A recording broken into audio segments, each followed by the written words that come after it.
Minha diretoria, parece que o Rogério Ceni já não está mais tão nas graças do torcedor, né, e da imprensa como estava até outro dia. O Rogério Ceni, nesse momento, ele tem 2 testes, Cruzeiro e o Flamengo, e o Fortaleza, e o São Paulo também, de alguma maneira, né? Ele tem 3 testes em time grande e um teste num time menor, onde ele foi muito bem sucedido. Você vai transferir isso para qualquer jogador de futebol e você vai ter aquele jogador que deu certo na Portuguesa e que não deu certo nos grandes clubes. E aí você tende a olhar esse jogador como um jogador fracassado. Um jogador que hoje, se ele fosse um jogador de futebol, ele estaria sendo emprestado para um time médio, né? Acabou a passagem do Rogério no Flamengo? Claro que não. Mas o que se esperava do Rogério Ceni não era uma eliminação na Copa do Brasil, na Libertadores e a perda de posições do Campeonato Brasileiro. Ao contrário, era uma ascensão para que o Flamengo atingisse a liderança óbvia de um campeonato de pontos corridos, tendo o elenco que ele tem, né? E a classificação na Libertadores, talvez na Copa do Brasil, embora o São Paulo seja um adversário muito respeitável e seja bem aceitável perder uma classificação para o São Paulo, seja com o elenco que você tiver e vice-versa, assim como perder para o Flamengo também é absolutamente aceitável. Aquela frase do Abel que alguns flamenguistas muito radicais e pouco razoáveis em relação ao próprio passado condenam. Mas perder é normal? Querido, é normal. Perder para o Inter lá é normal mesmo, o Abel tá certo. E perder para o Flamengo no Maracanã é normal. Tanto é normal que diversas vezes o Flamengo, com um time absolutamente medíocre, disputando para não ser rebaixado, o Flamengo ganhou grandes jogos dentro do Maracanã e você achava normal. Por quê? Porque é o Flamengo. Então você respeita, porque lá é o Inter, é o Cruzeiro, é o São Paulo, o Palmeiras. Da mesma grandeza, a mesma importância, a mesma força dentro de casa que faz o Flamengo muitas vezes não ter sido, por exemplo, rebaixado com momentos muito conturbados, é a mesma força que às vezes o outro time tem e você não compreende ao perder um jogo no Beira-Rio. Só na cabeça muito megalomaníaca de um torcedor, perder um jogo para o Inter no Beira-Rio não é normal. Desculpa, uma coisa é o que você quer ouvir, outra coisa é o que de fato acontece. O Abel só foi honesto, né? Mas enfim, essa polêmica já passou, tá tudo certo. Vamos voltar para o Rogério Ceni. O Rogério tem São Paulo, Cruzeiro e Flamengo na carreira dele como times grandes. O São Paulo, no primeiro momento, é o clube que ele começou, o elenco tinha trabalhado com ele, é uma dificuldade, então não deu certo. Vamos embora para Fortaleza. Aí chega no Fortaleza, o Rogério faz um grande trabalho. Mas aí fica aquela dúvida do seguinte, nós estamos falando daquele jogador que brilhou no Atlético Paranaense e que não vai jogar nada no Palmeiras, que é a maior parte deles, ou nós estamos falando de um jogador que está passando pelo Atlético para começar uma grande carreira, né? A gente está em dúvida. Essa é a dúvida que nós temos em relação ao Rogério. Não é se o Rogério vai vencer ou não. O Rogério é um cara que quase que invariavelmente ele acaba se dando bem, porque ele é um cara que trabalha loucamente, ele é obcecado pela vitória. Onde é que eu acho que o Rogério Ceni vai ter problemas e está tendo problemas? O Rogério Ceni está tentando ser treinador de futebol em cima de jogadores que ele jogou contra e a favor. E o Rogério Ceni não é o cara mais legal do mundo. Tá? Eu gosto muito dele, tenho um ótimo relacionamento com ele, mas ele não é o cara mais legal do mundo. O Rogério Ceni é um cara de personalidade, é um cara difícil, é um cara chato, competitivo pra caralho. Então é muito fácil você ser rival do Rogério e não gostar do Rogério.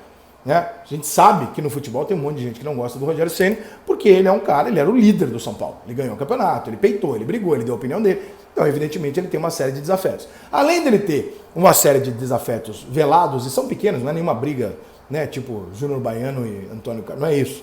Né? Antônio Carlos é o Rivaldo, né? Enfim, Antônio Carlos e Rivaldo, não lembro quem foi, São Paulo e Palmeiras, vocês entenderam. Ele não tem nenhuma briga dessa de sair na porrada, não é isso, mas assim, tem pequenos desafetos, tem pequenas coisas em volta. Quando o Rogério Ceni chega no Fortaleza, e ele fala para um monte de jogador de Fortaleza, que ganha mal, que não tem expressão nacional, e fala assim, olha aqui, eu sou o Rogério, é isso, é o caralho. Você olha e fala assim, bom, não sei se esse cara é um puta técnico. Ele não tem um currículo, mas ele é o Rogério. Todo mundo baixa a cabeça, ouve e cumpre exatamente o que ele está pedindo.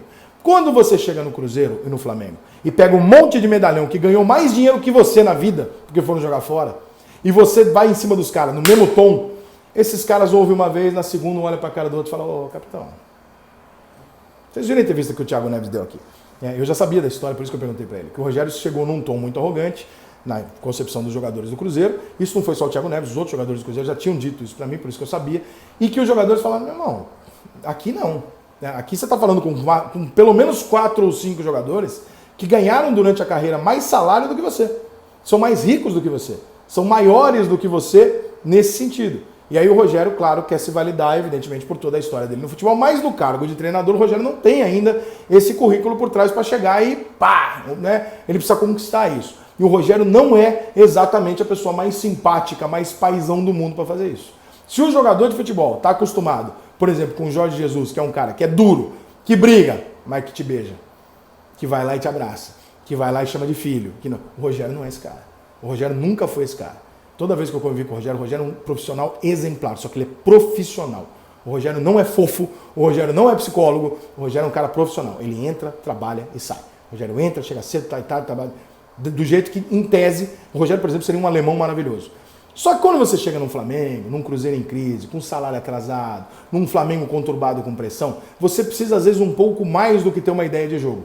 Você precisa, talvez, equilibrar as coisas aqui, né, e saber, de uma maneira ou outra, levar esses caras adiante. Para levar esses caras adiante, você precisa ganhar esses caras. E é muito mais difícil para um jogador que acabou de jogar contra eles ganhar esses caras do que para um treinador com 20 anos de carreira, 10 anos de carreira, uma porrada de título, que mesmo que o jogador não goste, ele fala, pô, tem que respeitar esse cara porque esse cara é um técnico pica. A gente não sabe se o Rogério é um técnico pica. Então, evidentemente, o jogador também tem dúvida se o Rogério é um técnico pica. E aí o Rogério não chega ali deitando e rolando como ele pôde fazer no Fortaleza, não por questões de arrogância, não é isso não que eu quero dizer, mas por questão de que no Fortaleza o Rogério Ceni é o Rogério Ceni. No Flamengo, ele é o Rogério Ceni. No Cruzeiro, ele é o Rogério Ceni. No São Paulo, ele é o Rogério Ceni. Mas fora, ele não é o Rogério Ceni. E isso dificulta muito a vida dele. Porque talvez nem ele tenha essa dimensão de como ele muda de patamar de acordo com que ele pega um avião. Porque no futebol brasileiro as coisas são assim, né? A gente tem um país continental gigante e as coisas mudam muito. O Rogério Ceni em Belo Horizonte, né? Ele é representativo para o mundo do futebol por tudo que ele fez, mas ele não é ídolo de ninguém lá. Ele talvez não seja a referência do Fábio, talvez seja, mas talvez não seja. Talvez um jogador do Cruzeiro não goste de ter jogado contra ele 3, 4 vezes, ele acha que o Rogério é um babaca, porque ele gritou alguma coisa lá. Então essa relação do dia a dia do Rogério Ceni é muito mais complicada do que um treinador que eventualmente vem da base, né, e quer explodir agora, ou de um treinador que já tem uma carreira e tal. Eu acho que quando essa geração passar e o Rogério Ceni pegar uma geração de garotos que não jogaram contra ele, vem só a imagem do estou sendo treinado por um cara inteligentíssimo, que sempre foi muito profissional, um dos maiores goleiros da história, o maior goleiro artilheiro do mundo, caralho, é o Rogério Ceni. Porque aí você não tem o lado de já ter tido uma rixinha pessoal. E eu digo isso embasado em algumas conversas que eu tive com jogadores, logo que o Rogério virou treinador. De jogador falar assim, não, porra, ele vai ser bom, claro que ele vai ser bom, ele é inteligente. Mas sei lá, nunca gostei muito dele. Ah, mas fulano ali era brigado com ele quando era jogador. Vai ser uma foda, ele vai tirar o cara do time e vai dar merda. Então, aí chega no Cruzeiro, tu fala, pô, nunca gostei do Rogério. Aí o cara vem aqui ser meu treinador. E aí o cara me dá um esporro. Eu não quero ouvir o esporro de um cara que até ontem estava na mesma condição que eu. Né? Então tem essa questão hierárquica, que eu acho que não é culpa do Rogério, nem de ninguém, mas o Rogério vai ter um período de dificuldade, eu acho, para botar o pau na mesa do jeito que ele quer, para usar o português, claro, e todo mundo olhar e falar, porra, esse é o Rogério Ceni, puta treinador, e que eu respeito como treinador, porque ele ainda não é um puta treinador de costa larga para conseguir isso. E aí ele tem que ter todo aquele jogo de cintura que eu não sei se o Rogério Ceni é o melhor cara do mundo para ser aquele psicólogo com os jogadores de futebol. Mas aguardemos, eu acho que ainda é muito cedo, tá? Já baixou o futebol? Não? Que é esse? Tá de sacanagem comigo. Então agora, né? Saindo do vídeo aqui, aproveita que agora só tô falando besteira aqui, já acabou? Então você vai lá, pum, baixa o futebol e vai embora do vídeo, tá? Tem um link aqui no primeiro link da descrição. Campeonato Alemão ao vivo, tabela de jogos. Tabela não é de jogos, não, você escolhe os times dos campeonatos. Ah, eu quero esse aqui. Tu abre de manhã, ela tem todos os jogos com horário, que o lugar vai passar. Meu irmão, fantástico. Baixa agora.